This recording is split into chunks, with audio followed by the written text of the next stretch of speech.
আমি সমগ্ৰ অসমবাসীৰ লগতে সমগ্ৰ ভাৰতবাসীক আমি অভিনন্দন জনাইছোঁ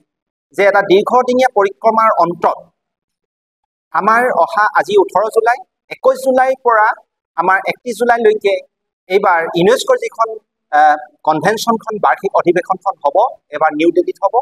আৰু সৌভাগ্যক্ৰমে আমাৰ দিল্লীত হোৱাৰ বাবেই অন্যান্য অন্যান্য বিভাগৰ লগতে সাংস্কৃতিক বিভাগত আমাৰ যিটো বিশ্ব ঐতিহ্য ক্ষেত্ৰ হিচাপে ভাৰতৰ পৰা এবাৰ আমাৰ চৰাইদেউ মৈদাম একমাত্ৰ অঞ্চল হিচাপে প্ৰায় 99% সম্ভাৱনা হৈছে নিৰ্বাচন ক্ষেত্ৰত উঠিবৰ কাৰণে সেয়ে আমি সকলোকে যিমান দল সংগঠন আছে সমগ্ৰ ৰাইজ আমাৰ বিভিন্ন ৰাজনৈতিক দল বিভিন্ন ধৰণৰ ব্যক্তিগতভাৱে যিসকলে সহায় সহযোগ কৰিছে এই দীঘলীয়া পৰিক্ৰমাক আমি সকলোকে প্ৰথমতে অভিনন্দন জ্ঞাপন কৰিছোঁ আৰু ধন্যবাদ কৃতজ্ঞতা প্ৰকাশ কৰিছোঁ বিশেষকৈ অসম চৰকাৰ কেন্দ্ৰীয় চৰকাৰক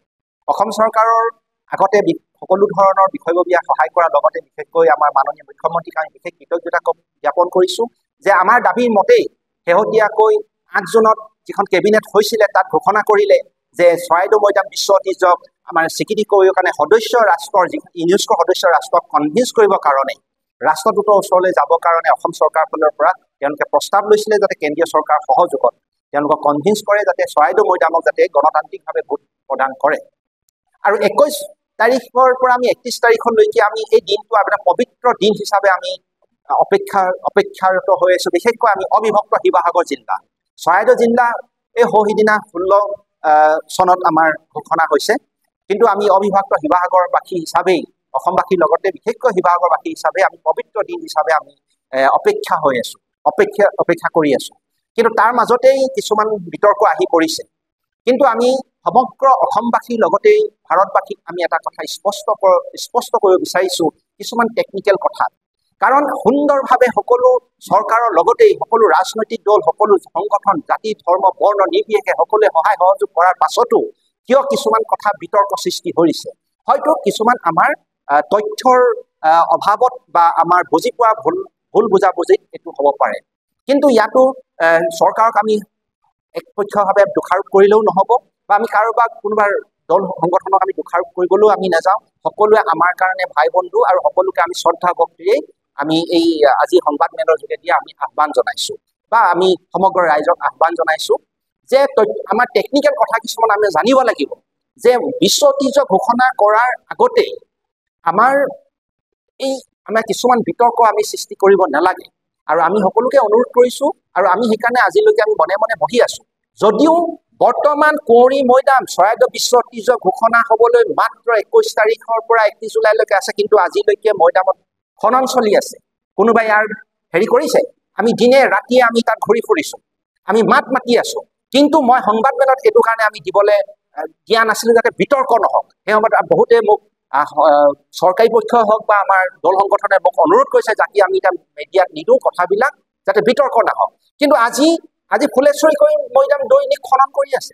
কুঁৱৰী মৈদাম বৃহত্তৰ অঞ্চল খনন কৰি আছে আমি কিয় আজি চুকাফা মৈদামটো আমি চিনাক্তকৰণ হোৱা নাই কিন্তু আমি সেইবিলাকলৈ আমি চিন্তা নকৰি আমি কিছুমান টুলুঙা কিছুমান দিশলৈ আমি যে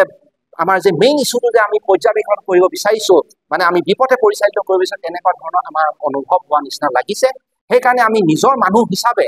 বা আপোনালোকৰ ভাই বন্ধু হিচাপে বা পুত্ৰ হিচাপে বা আমি ভাতৃসমূহ হিচাপে আমি এই কথাখিনি আমি আলোচনাতে আহিব লাগিব যে আমাৰ বিশ্ব ঐতিহ্য ঘোষণা হ'বলৈ গৈ আছে তাৰ কাৰণে আমি মাননীয় মুখ্যমন্ত্ৰী প্ৰধানমন্ত্ৰী আৰু তাৰ সংশ্লিষ্ট বিষয়াসকলক আমি কেনেকৈ এতিয়া যোগাযোগ কৰি পিনি ইউনেস্কোৰ মানুহখিনিক সংশ্লিষ্ট সদস্য ৰাষ্ট্ৰখিনিক আমি কনভিন্স কৰি পিনি ভোট প্ৰদান যাতে আমাৰ সপক্ষে কৰে আমি সেই চিন্তাত আছোঁ কেনেকৈ আমি দিল্লীত গৈ পিনি আমি সেইখিনি কনভিন্স কৰিব পাৰোঁ সেই চিন্তাত আছোঁ কিন্তু আজিও আমি মৈদামত এইকাৰণে মই ঘূৰি ফুৰিবলগীয়া হৈছে দিনে ৰাতিয়ে যে কোনো ধৰণৰ বিতৰ্ক নহওক কিন্তু আজি চৰাইদেউ জিলা বন্ধ দিছে সকলোৰে আছে আমি সন্মান জনাইছোঁ সকলোকে কিন্তু কথাটো হৈ গ'ল কি হঠাতে আজিও যদি শিৱসাগৰ জিলা কোনোবা সংগঠনে যদি শিৱসাগৰ জিলাত মৈদামখিনি সোমাব লাগে আমি নিদিওঁ বুলি আকৌ যদি বন্ধ দিয়ে এনেকুৱা ধৰণৰ আমাৰ ভুল বুজাবুজিটো হ'ব নালাগে কিন্তু এতিয়া কথাটো আহোঁ টেকনিকেল কথা 12 মাৰ্চ 2024 চনত অসমৰ মাননীয় মুখ্যমন্ত্ৰী ডাঙৰীয়াই মামৰাত আমাৰ চৰাইদেউ জিলা উপায়ুক্ত শিৱসাগৰ জিলা উপায়ুক্তক আমাক এটা ৰিপৰ্ট বনাব দিছিলে যে সীমা নিৰ্ধাৰণৰ ক্ষেত্ৰত তাৰপিছত এটা প্ৰস্তাৱ দিয়া হৈছিলে যে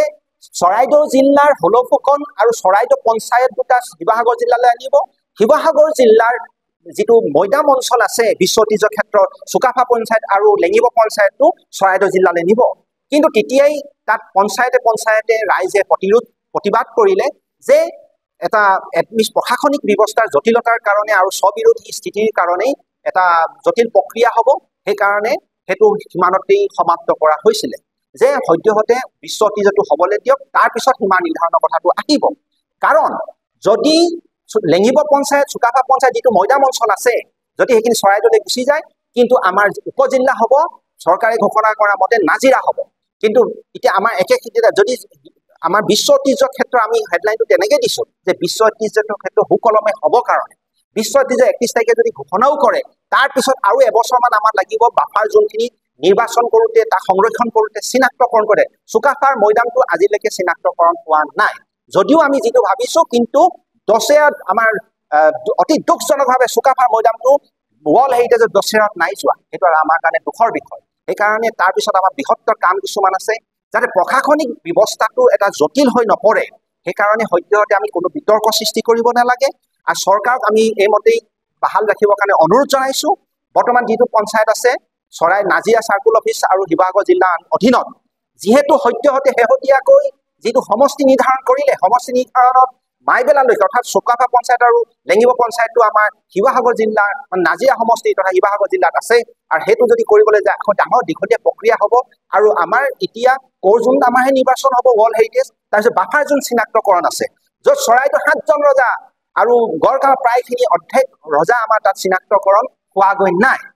যিকোনো খবৰৰ বাবে যোগাযোগ কৰক আমাৰ এই নম্বৰত 7099017330 আৰু 7099017110